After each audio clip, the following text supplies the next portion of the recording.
Okay, so it is like a week before the end of March, and this is currently my planting plan. Now, I have spent the last couple of days walking my spaces, looking at things, looking at, seed packets for plant spacing and everything, and I think that this is going to be my plan.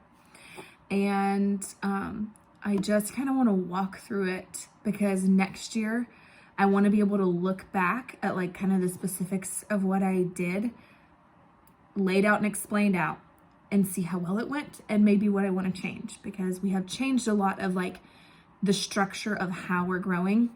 So let's just walk through it together, shall we? All right. I don't have great light right here. It is what it is. So I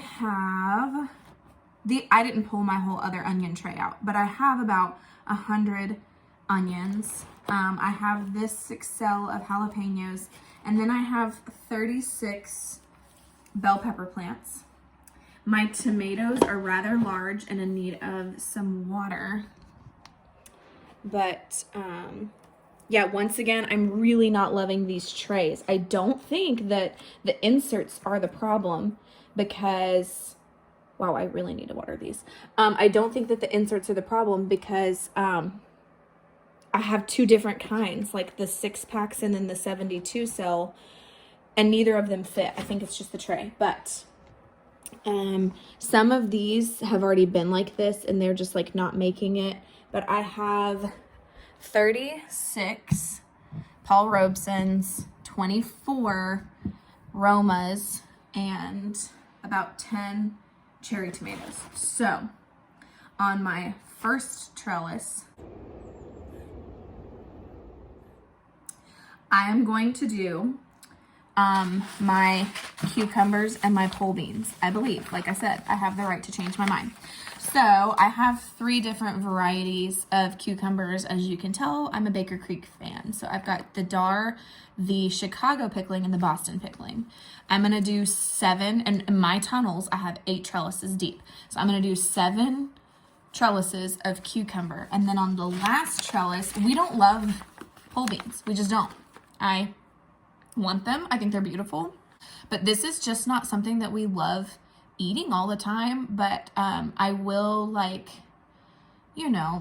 occasionally over the summer just cook these with whatever we're eating. But all that to say, I'm not really canning these because we just don't love them that much. On the last trellis, on one side, I will plant the rattlesnake, and on the other, I will do these purple. So that's my first trellis tunnel. On my second trellis tunnel, I'm going to do my tomatoes. So the plan is to see what makes it after the hardening off process. Now, this is like me not showing you my plants at my best because they're all very wilty. They desperately need a drink of water. But I have some cherry sunrise on the last. So, okay, I'm not going to do this by trellis number. I'm doing it by spacing because these all have a 2-foot spacing variety. And I have 2 sides of a tunnel to plant on. So, keeping that in mind, I'm going to do about 8, I think, sunrise bumblebee cherry tomatoes. Then I'm going to do 12 Roma and 12 Paul Robeson, and that will totally fill that trellis, and it will be all tomatoes. Then on that little fence wall that I've been talking about, I will do Clemson spineless okra, bell peppers, these 6 jalapenos. This is all the jalapenos I grew. This will be enough for our food, and then I'll even can a jar or 2 to eat on throughout the year. But these jalapenos. And then sugar snap peas. My husband and my kids eat these like crazy. I eat these raw right after I pick them, but my husband really wants me to try to pickle some of these this year too. So I'm gonna do that. And then I'm gonna dig another trench on another side of the trellises. And I'm gonna plant this corn. Now, this is a popcorn variety. I've never grown it before. Corn has never really been a big thing for me either. I've planted a stalk or two to dry and have as a fall decoration, but I've never really grown it to eat it. But we love popcorn. We really don't eat that much corn. We are not big creamed corn, corn on the cob. Like, we just don't eat corn like that. But we will eat the mess out of some popcorn. So I'm hopeful for this. Oh yeah, side note, we still have all the lovely flowers. Here's the peonies now, but we still have the berry bushes and our apple trees. All these lovely flowers coming up, and roses, and more flowers over here, all as well. Now, in my raised beds, we all know that my first bed has tulips and garlic in it.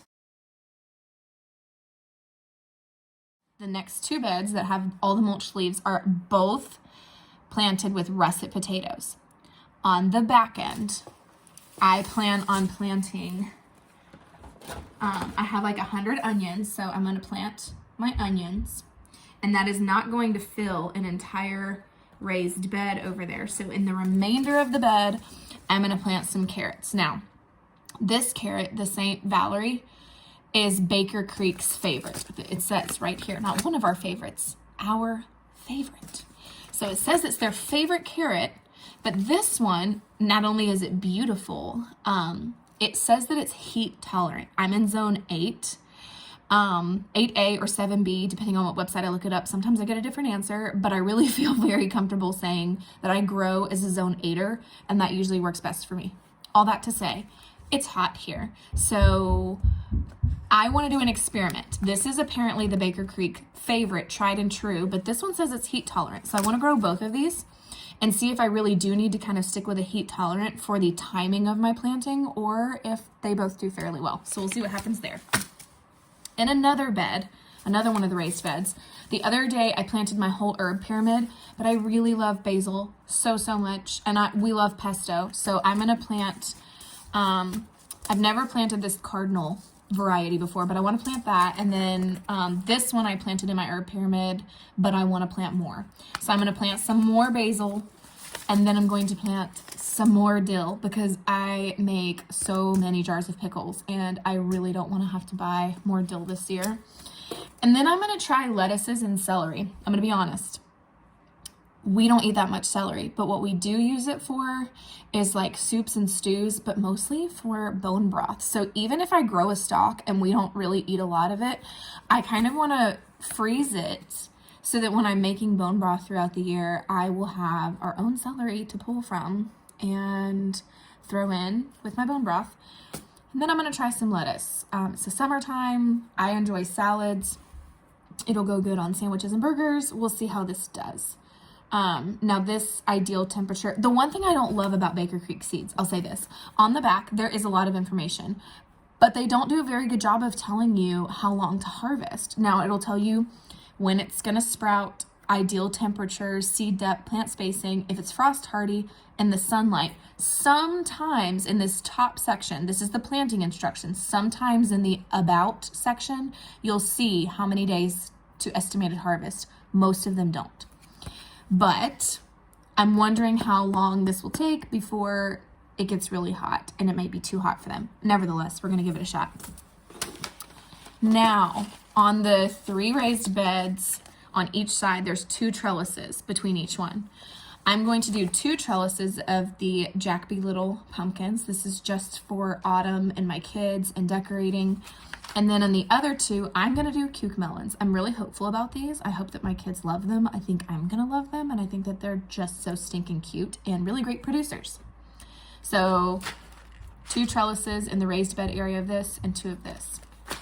Out in the middle, I'm going to dig 4 holes in my mulch and plant 4, I don't have my watermelon seed packet on me right now, but I'm going to plant this Connecticut Field variety of pumpkin. This will be for fall time. This will be for our goats and chickens. We feed them a lot of pumpkins when they're ready to be harvested.